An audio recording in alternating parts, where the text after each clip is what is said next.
How's it going, everyone? If you are a proud owner of the Porsche Macan, the latest generation, doesn't have to be 2026, could be an older model, I'm gonna go ahead and share with you a handful of hidden features and cool tips and tricks I discovered after daily driving one of these things. And of course, timestamps to all the subjects we'll be covering in today's video will be in the description down below for your pleasure, so feel free to skip around. Starting off with the very side, and that is, I bet you didn't know that the Porsche emblem caps actually point to your tire valves.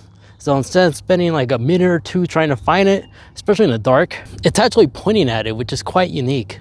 Additionally, if your Porsche Macan is equipped with active valves, if you like to start it with the valves 100% open, put your vehicle in accessory mode, hit the sport button, and then turn on your car. This way your valves are totally open. Now, since we're still in the back portion right here, a cool European feature is your fog lamps. If you enable the headlights and you pull out, and then you step outside your car, your rear tail lights will illuminate brighter because this is supposed to be used in low light situations when you're cruising. But in the UK, whenever you park your car on the side, it's a thing over there where your headlights and tail lights will remain on even when your vehicle is parked in low light situations like fog. And then your side markers are also illuminating, and then also your DRLs. It's just a cool little European tool right there that most European models like Porsches have. Now, when it comes to servicing your wipers, you may have noticed that your wipers like hit the hood. That's all done by design for aerodynamic improvements and all that good stuff. There's actually a service mode for your wipers. To enable this, put the vehicle in accessory mode for a few seconds and then turn it off. And then press and hold the wiper and it'll stay midway. And then just repeat the process to put them back down after you're done changing the wiper blades or cleaning them up to make them last longer. Now let's talk about how to get in your car in case your key fob is dead. You see, every Porsche key basically has a quick release right in the back right here where it allows you to release the valet key, right? So as you get the valet key, how do you get in the car? Because if you look closely, there's no keyhole. Well, it's pretty interesting. You basically pull this a little bit, and then you may have noticed there's a weird circular thing that looks like a key. So go ahead and pull that out.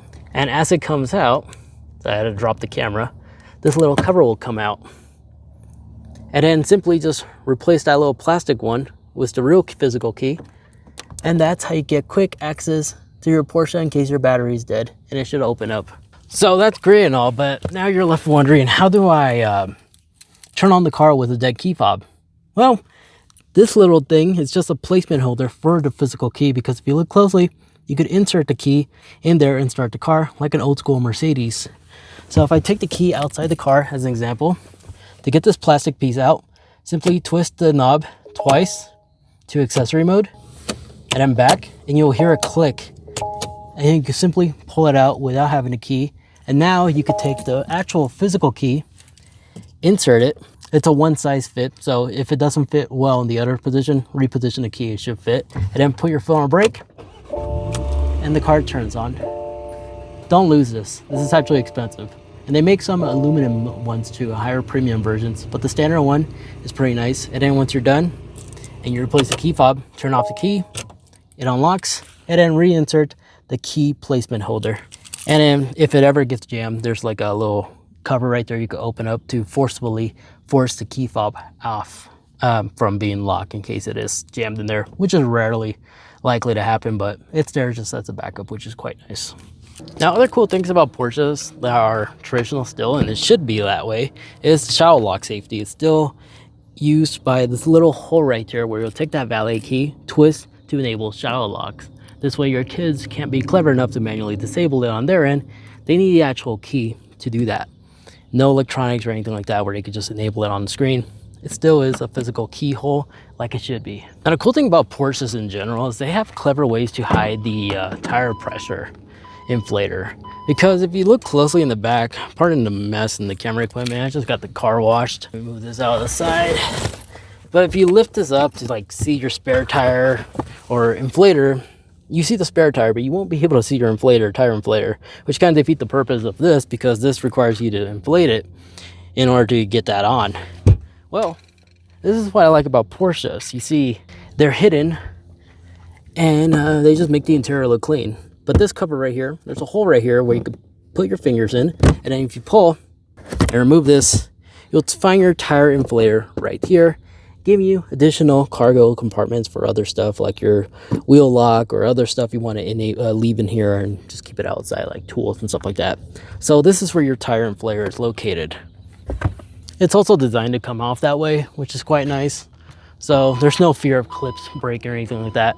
Oh, and also if you need to set the height on the cargo button, just move the height and then long hold that little close cargo button for 5 seconds. You'll hear a beep from the car and it'll save the fixed height position for your cargo hatch, so it doesn't hit the ceiling of your garage in case you have like a low ceiling garage.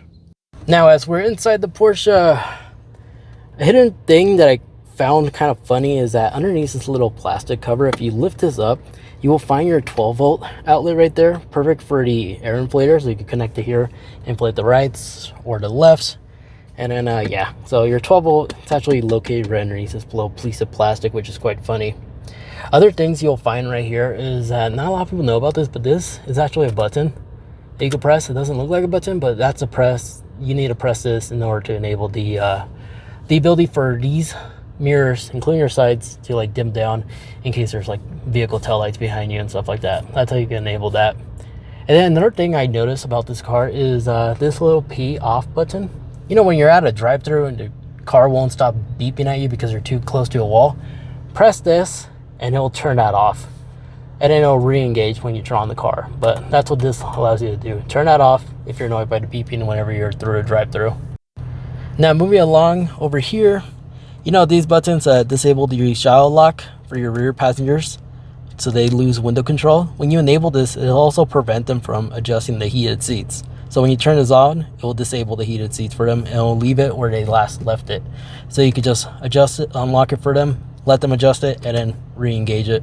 Now, if you've driven a Tesla or any other electric vehicle, you know they could still run the AC when the vehicle is off, right? You could do the exact same thing on this car and does not have to be a plug-in hybrid. That is this little auto reset button. When you press on it, it will just keep the temperature to the climate that you selected, right?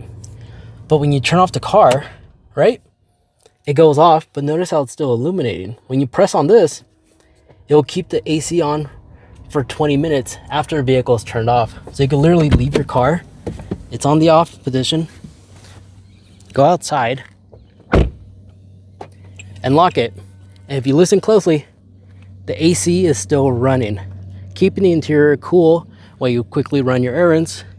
And then if you look closely, it even says it's still on. So technically this is a dog mode, and this is an exclusive feature I only see Porsches have, which I really do like and appreciate.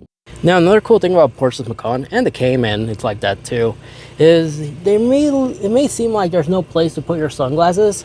There actually is like little compartments down each seat. You can flip open, and it does have like a little small like soft plastic so it doesn't scratch up your glasses. But you can store glasses or other small stuff in here, which is really awesome. It's also on the passenger seat again. They have the same hidden compartment as well. Now, if you're trying to park your car and you put it in reverse, right? If you don't like to just rely on your backup camera, you can also make that mirror tilt down so you can park up against the line on a parking spot. To do this, you need to select the right one. And now if you look closely, your mirror actually folds down, just like so. And then we'll automatically disengage as soon as you start driving. As you're gonna see, it's gonna slowly tilt up as you pick up speed. And it does this all automatically. The only drawback is, however, next time when you put it in reverse, it doesn't automatically go down. You need to manually click on the right to bring that down like so. And if it's at a position that you're not too happy with, while it's still tilted down and you're in reverse, use the joystick, adjust it, and then hit set and save it to your number, or set and save it to the key. This way, that position will stay next time when you put it in reverse after you press that button when you need it. So unfortunately it's not automatic, but it does disengage automatically. You just need to manually press this one to re-engage it when you're backing up if you don't want to rely on your 360 cameras or rear cameras. Then if your Porsche is equipped with a heated steering wheel, you'll find a hidden steering wheel button right here. You'll press this and it'll enable your heated steering wheel, and you can simply press on it again to disengage it. Now, as you're driving your Macan, a feature that's enabled by default is the automatic hold. If you're at a drive-thru or a stoplight, it's taking a while for traffic to clear or something like that, if you press your foot down hard enough, you'll see this hold button pop up, as it's just holding the position in place, and then it will simply disengage as soon as you put your foot on the exhaust, the accelerator, and it'll disengage. So this is a really nice luxury feature, and I'm glad to see that Porsches have it, and it's enabled by default. Again, you just press really hard on the brake once you come to a complete stop. So right now nothing's engaged, but if I press hard enough, it will automatically hold it. And we are sitting in position. Now, if you go into your car settings, a feature I recommend enabling, just go into vehicles, go into lock, checkmark auto folding mirrors. This way, whenever you lock your car, your mirrors will fold in automatically. And if it's not folding in automatically for you, you can simply just take the key fob, lock it, and then hold down on it. It'll automatically fold in your side mirrors. You could do the exact same thing by holding down the lock button right here, tap on it to lock, and then hold on it again, and it'll automatically fold in your mirrors, in case you forgot to enable that feature. So here it is again. This time I disabled it. I just locked the car, and then now I'm gonna long hold the lock button, and then my mirrors automatically fold in. Other than that, there you guys have it. Those are a handful of hidden features and some cool tips and tricks every Macan owner needs to know. Hopefully you guys enjoyed. If you did, if you'd like to watch more, maybe like to check out some cool tips and tricks, but this time for the CarPlay side of things, I go ahead and cover that in greater detail in this video over there. Thank you so much for watching.